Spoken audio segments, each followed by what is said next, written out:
I don't know when a single evening started carrying the weight of a lifetime, but if I had to trace it back, it would be to the night I stayed late at the garage. The rain had been coming down in sheets, the kind that makes the asphalt glisten like black glass. I should have gone home after closing, but I kept my head under the hood of a car that didn't really need fixing. There's a peace in pretending you're too busy to think. That's when she walked in. The bell above the shop door didn't even ring right. It dragged, like it, too, was caught off guard. She stepped inside, shaking droplets from her umbrella, her heels clicking softly on the concrete. She didn't belong there, not in a place that smells like grease and old coffee. And yet she moved like she wasn't out of place at all. She must have been mid-40s, though it's the kind of guess you make while trying not to stare too long. Dark hair pulled back in a way that looked careless but wasn't. A trench coat belted tight at the waist. Eyes that met mine with a directness that made me wipe my hands on my rag before I realized they were already clean. "My car," she said, voice low, steady. "It died 2 blocks away. I saw the lights on." I nodded too quickly, muttered something about how she was lucky to catch me still here. She just tilted her head like she knew luck had nothing to do with it. I offered to take a look, grabbed the shop's umbrella, broken on one side, ribs poking through the fabric. She didn't laugh, didn't even smile at the sorry state of it, just stepped closer under its crooked shelter without hesitation. That closeness did something I wasn't ready for, the smell of her perfume, faint but cutting through motor oil and rain, a warmth against the cold night air. We walked in silence. Not the kind that asks to be filled, but the kind that holds its breath. Her car sat slumped at the curb, headlights dimmed like tired eyes. I popped the hood, trying to focus, but I felt her presence beside me, not leaning over, not hovering, just there. Solid. Certain.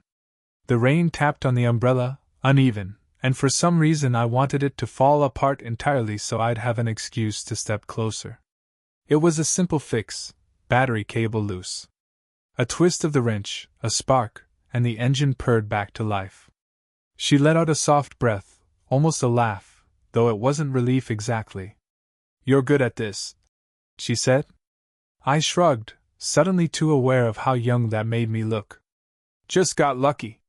She studied me then, not in the way people check a receipt, but like she was weighing silence against words. I couldn't hold her gaze, not fully, so I shut the hood harder than I meant to. When she thanked me, it wasn't casual. It was measured, deliberate, like she knew the weight of every word. She slid into the driver's seat, but before pulling away, her hand lingered on the steering wheel. For a second, I thought she might say something else. Instead, she looked at me through the rain-streaked window, her eyes catching the weak glow of the streetlight. Just a glance, but it stayed. Longer than it should have. Longer than I'd been able to forget. And then she was gone. I had everything, but that look followed me home, and I knew sleep wasn't coming. It wasn't supposed to happen again. A week later, though, she walked back into the shop. This time during the day, when sunlight spilled across the floor and made the dust look alive. I was tightening bolts on a bike when I heard her voice at the counter. "Do you have a minute?" I wiped my hands, heart catching in a way it shouldn't. She wore the same trench coat, though now the belt hung loose, as if she'd stopped caring to tie it properly. She carried a stack of papers, hotel letterhead stamped across the top. Something about a faulty service van, she explained, they needed it checked before the weekend. Her tone was clipped, professional, but her eyes flicked to me just once, like an accidental slip. I told her I'd take care of it. She stayed while I rolled the van into the bay, leaning against the counter like she'd been standing all day. There was something about the way she held herself, arms crossed, but fingers restless against her sleeve. I noticed her nails, short and uneven, like she chewed at them. Not what I expected from someone who carried herself with that kind of poise. "Busy week?" I asked too lightly.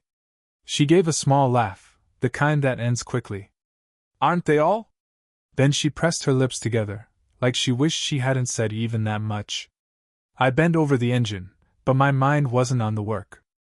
Every sound she made, the shuffle of her papers, the exhale after checking her phone, pulled me in like threads. At one point, I dropped a wrench.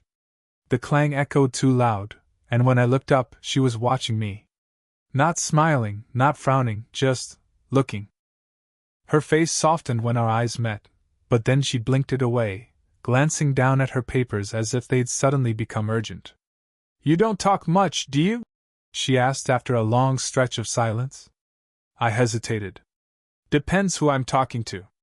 Her gaze lifted again, sharper this time, but I held it. For a beat too long. When the van was finally ready, I handed her the keys. Our fingers almost touched, almost. She pulled back quicker than she needed to, clutching the keys tightly. Her thank you was quieter than last time, almost careful. As she gathered her things, I noticed the faint lines at the corners of her eyes, the way her shoulders dipped as if weighed down. She wasn't flawless, she was tired. And somehow, that made her more real than anyone I'd met. She reached the door but paused, her hand resting on the frame. I thought she might say something, anything, but instead, she exhaled slowly, a sound that felt heavier than words. When the door shut behind her, the shop felt too empty, like she'd taken the air with her. And I stood there, replaying the way her fingers had trembled just slightly when they brushed the keys. It was the storm that kept her there. The hotel van had broken down again, and by the time I finished patching it up, the rain outside was hammering so hard against the shop's corrugated roof it drowned out my thoughts. She lingered by the counter, umbrella in hand, staring at the water flooding down the gutters like escape was optional. "You should wait it out," I said. "Roads'll be a mess." She didn't argue. Just set the umbrella down and slipped out of her coat, folding it over the chair. For the first time, I noticed how small her frame looked without all that fabric, and how deliberate her movements were, like she was trying not to draw attention to herself. I brewed coffee on the back burner. Not good coffee, just the bitter stuff the guys tolerated during the day's shift. She accepted the chipped mug I handed her, both hands circling the warmth, as though she'd been cold all evening. We sat in silence for a while, listening to the storm. The shop looked different at night, tools stacked in shadow, a single overhead bulb buzzing faintly. It felt less like a workplace and more like somewhere I shouldn't be sitting across from her. "You work too much," she said suddenly. I laughed short. "That's rich, coming from you." Her smile flickered, but didn't last. "I don't have much choice." There was something in the way she said it, tired, but layered with something else. I wanted to ask, but I didn't. Instead, I watched her fingers trace the rim of the mug, slow, distracted. She had the kind of hands that looked like they'd once been cared for, but weren't anymore. I almost asked her why. Why she looked so worn down, why her laugh sounded like it had to be forced through a gate. Instead, I said, "You don't look like someone who ever runs out of choices." That made her go quiet. For a moment, her eyes met mine, steady, searching, and it felt like the kind of look that could undo someone if you let it last. My chest tightened, words building, something I'd never dared to admit, not even to myself. But before anything could slip, her phone buzzed. The sound shattered the air between us. She glanced at the screen, face tightening in an instant, then flipped it over without answering. The move was quick, almost sharp, but her hand shook just slightly before settling flat on the table. "I should go," she said, even though the rain hadn't eased. I wanted to tell her not to, that she didn't have to pretend. But I didn't. I just nodded, stood, and fetched her coat. When I held it out, she reached for it. Our hands brushed this time, not by accident. Neither of us pulled away. And then she did. I don't remember who closed the distance first. Maybe I did. Maybe she leaned in without meaning to. Either way, we ended up sitting too close on the shop's back step. The storm finally thinned to a drizzle. The night smelled of wet asphalt and cooling metal. She didn't speak at first. Just stared ahead, her shoulders drawn tight, hands folded in her lap. I wanted to reach for them, but didn't dare. "You're quiet," I said, my voice rougher than I meant. "You've noticed," she murmured, almost like it was a joke. But her eyes stayed on the parking lot lights flickering in the distance. I waited. Finally, she added, "This isn't normal." The words were small, almost swallowed by the hum of the vending machine behind us. I tried to play dumb. "What isn't?" Her head turned sharply, eyes narrowing just enough to pin me there. "You know." My throat tightened. I did know. Every glance, every pause, every second stretched too long between us had been saying it louder than either of us dared. I swallowed. "So what are we doing?" She didn't answer right away. Just breathed out slowly, like the air had to fight its way free. "We're making a mistake." Her voice cracked slightly on the last word. Not enough for anyone else to catch it. But I did. I wanted to tell her it wasn't a mistake, that it couldn't be, not when it felt more real than anything I'd known. But the words stuck. My chest pressed with something I couldn't name. "You think I don't notice?" she said, softer now, looking down at her hands. "The way you watch me? The way I—" She stopped herself, lips tightening, as if even admitting the thought out loud might tip us past the point of no return. I let the silence hang. Not to be cruel, but because I was afraid of what I'd say if I cut through it. When she finally lifted her gaze back to mine, there was no guard in her eyes. Just a raw, unshielded tiredness. "I'm too old for this," she whispered. "Too old for you." The words hit harder than if she'd pushed me away physically. Because she wasn't saying she didn't feel it, she was saying she did. And that was worse. Neither of us moved. The rain started up again, soft at first, then steadier. The shop light buzzed above us. Somewhere in the distance, a siren wailed. All I could hear, though, was the echo of her voice. I wanted to say something to close the gap she'd just opened. To tell her she was wrong. To tell her I didn't care. Instead, I just sat there, breathing with her, both of us tethered to a silence that weighed more than touch ever could. When she finally stood, she didn't look at me. She just whispered, "You'll hate me for this one day." The next time I saw her, she looked different. Not in the obvious way, same trench coat, same steady walk into the shop. But her face carried something heavier, like she'd left part of herself behind before she opened the door. She set her phone on the counter while I checked the van. I didn't mean to notice the screen lighting up, but it glowed long enough for me to catch the preview of a voicemail. "It's been 3 years. I thought you should know."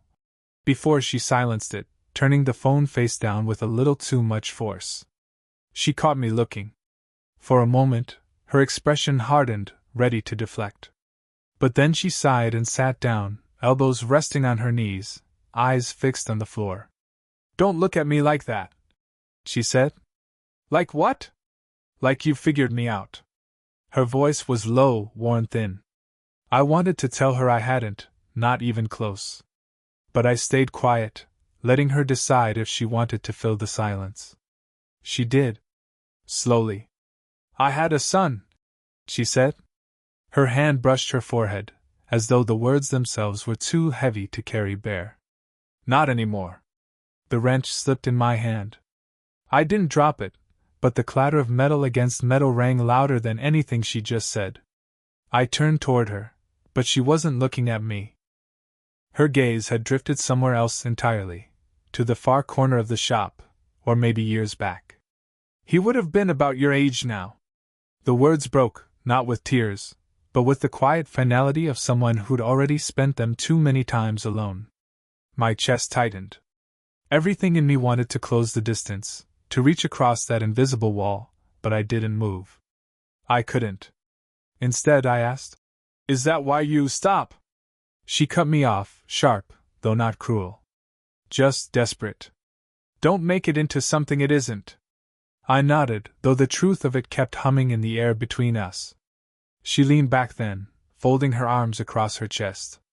For the first time, I noticed the way her fingers tapped nervously against her sleeve, fast and uneven, like a rhythm she couldn't stop. "I don't talk about him," she said. "Not to anyone." The silence that followed felt sacred, too fragile to break. I wanted to tell her she didn't have to. That I'd heard enough in those few words to carry her pain with me, whether she let me or not. But I didn't. All I said was, "Thank you." Her eyes finally met mine. Not guarded, not sharp, not even sad. Just wide, unmirrored, like she hadn't expected gratitude to be what I offered. And in that moment, with nothing more than 2 words between us, something shifted so deeply I knew nothing would ever be the same. It happened without any plan, without intention. Just 2 people staying too long in the same space, until silence grew into something else entirely. She came by after closing, saying the van was fine but she had a stack of paperwork to drop off. I didn't question why she chose to bring it so late. I just unlocked the door and let her in. We ended up sitting on the floor of the shop office, papers spread across the desk but forgotten. The hum of the vending machine was the only sound, steady and low, filling the quiet. For once, I wasn't watching her from the corner of my eye. I let myself look, really look. The faint tiredness under her eyes. The way she tugged her sleeve down over her wrist when she thought I wasn't paying attention. The sharp lines of someone who'd carried too much for too long. She caught me staring. "What?" she asked, but not like she wanted to know. More like she already did. I shook my head. "Nothing." But it wasn't nothing. It was everything. The silence stretched. Not heavy this time, softer, like it was holding us instead of pressing down. She leaned back against the wall, eyes closing, and I realized it was the first time I'd seen her let her guard down completely. Just a woman, tired, breathing in the same room as me. "You shouldn't," she started, then trailed off. I waited, giving her space. Finally, she opened her eyes and said, "You shouldn't want this." "Want me?" I swallowed, the words lodging in my chest. "Maybe I don't get to choose." Her lips parted, a faint breath leaving her, but no protest followed. Instead, she lowered her gaze, fingers twisting the edge of her sleeve. I shifted closer. Not much, just enough that our shoulders brushed when I leaned back against the wall beside her. She didn't move away. For a while, that was it. Just the 2 of us sitting side by side, the vending machine buzzing, the night pressing at the windows. Then, slowly, carefully, she let her hand slip down onto the floor between us. I didn't grab it, didn't trap it. I just let mine rest beside hers, close enough that the heat from her skin bled into mine. We stayed like that. Breathing, not speaking. The kind of closeness that didn't need words because words would only break it. She leaned her head back, eyes half shut. "This isn't fair," she whispered. I turned, close enough to hear the quiet catch of her breath. "Maybe not. But it's real." Her hand shifted, the lightest touch brushing against my fingers, not a grasp, not a promise. Just enough to undo me. Neither of us said anything else. We just sat there, side by side on the cold office floor, while the storm outside finally gave way to silence. And for the first time, silence didn't feel empty. It felt like an answer. I've replayed that night more times than I can count. Not because something dramatic happened, no grand kiss, no bold declarations, but because of what didn't. We didn't need to say it. We just sat there, shoulder to shoulder, her hand brushing mine like a secret the world would never know. And in that silence, something shifted in me forever. Looking back now, I understand what I couldn't then. That love isn't always about fireworks or promises shouted into the sky. Sometimes it's in the quietest spaces, in a shared glance, in the way someone exhales when they finally feel seen, in the warmth of a hand that almost, but not quite, takes yours. She taught me that. Without meaning to. I was 23, restless, convinced life was something you had to chase. She was older, steadier, carrying years I couldn't begin to measure. And yet, for one strange, fragile stretch of time, we were exactly where we needed to be. I won't lie and say it lasted. Life has a way of pulling people in different directions, and ours were never built to run side by side. But it didn't have to last to be real. Some moments are enough on their own, carved into you so deeply that even distance, even time, can't erase them. People ask me sometimes, not about her, not directly, but about love. What it is, how you know when you've felt it. And I think of her. Of that storm. Of the vending machine hum. Of her voice breaking just slightly when she said she was too old for this. Love, I've learned, is less about holding on and more about how it changes you when it passes through. She changed me.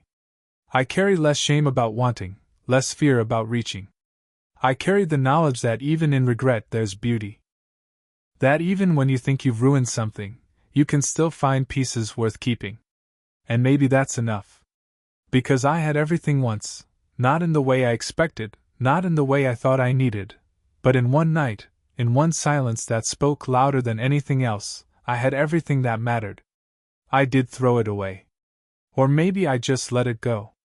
But I still have the part of me that she woke up, the part that now knows what to look for when it comes again. And if you've ever felt something like that, something fleeting but unforgettable, you know what I mean. If this story made you feel something, let me know in the comments. Would you want more stories like this?